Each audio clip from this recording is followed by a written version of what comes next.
बंगाल में जैसे जैसे चुनाव नज़दीक आ रहे हैं, रोज़ नए नए विवाद और समीकरण सामने आ रहे हैं। राजधानी कोलकाता में लेफ्ट के कार्यकर्ताओं पर पुलिसिया एक्शन के विरोध में कल वाम दलों ने 12 घंटे का बंगाल बंद किया था। बंद के दौरान लेफ्ट के कार्यकर्ता सड़क पर उतरे और जमकर बवाल किए। बंगाल में लेफ्ट की अचानक बड़ी सक्रियता हर किसी को हैरान कर रही है। इस बीच लेफ्ट की इस सक्रियता को लेकर बीजेपी बड़ा आरोप लगा रही है। बंगाल बीजेपी के प्रवक्ता कबीर शंकर बोस ने कहा कि बीजेपी का कहना है कि कूच बिहार और ठाकुर नगर में परिवर्तन यात्रा से ध्यान भटकाने के लिए जानबूझकर लेफ्ट के कार्यकर्ताओं पर लाठीचार्ज किया गया। बोस ने आरोप लगाया कि इसमें टीएमसी के गुंडे भी शामिल थे। बीजेपी ने कहा कि बंगाल में आज जो परिवर्तन का माहौल है उसे नष्ट करने के लिए टीएमसी यह सब प्रयास कर रही है। टीएमसी बीजेपी के बजाय लेफ्ट और कांग्रेस पर फोकस कर रही है।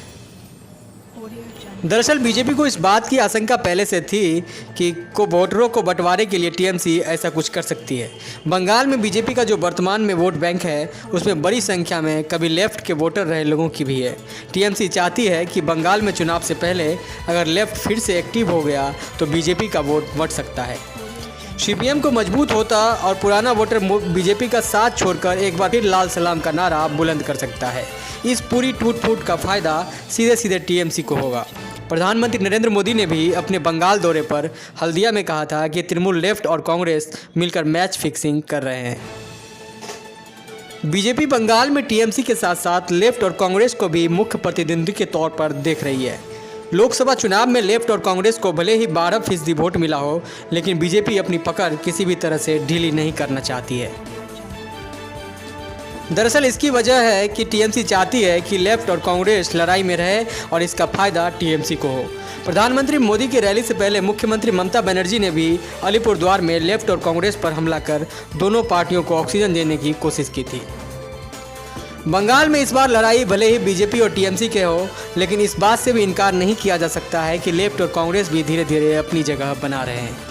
सीपीएम और कांग्रेस की सोची समझी चुनावी रणनीति इसके पीछे मुख्य वजह मानी जा रही है।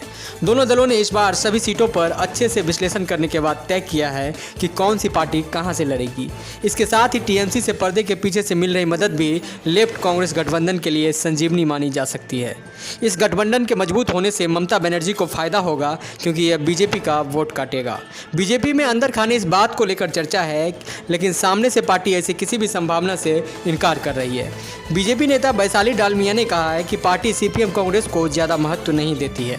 बहरहाल बंगाल में जब तक चुनावों के नतीजे नहीं आ जाते तब तक कुछ भी हो सकता है। फिलहाल लेफ्ट और कांग्रेस के मजबूत होने से चुनाव में दो प्रमुख खिलाड़ियों की वापसी होती जरूर नजर आ रही है। महानगर मीडिया न्यूज़ के लिए कोलकाता से आकाश राय।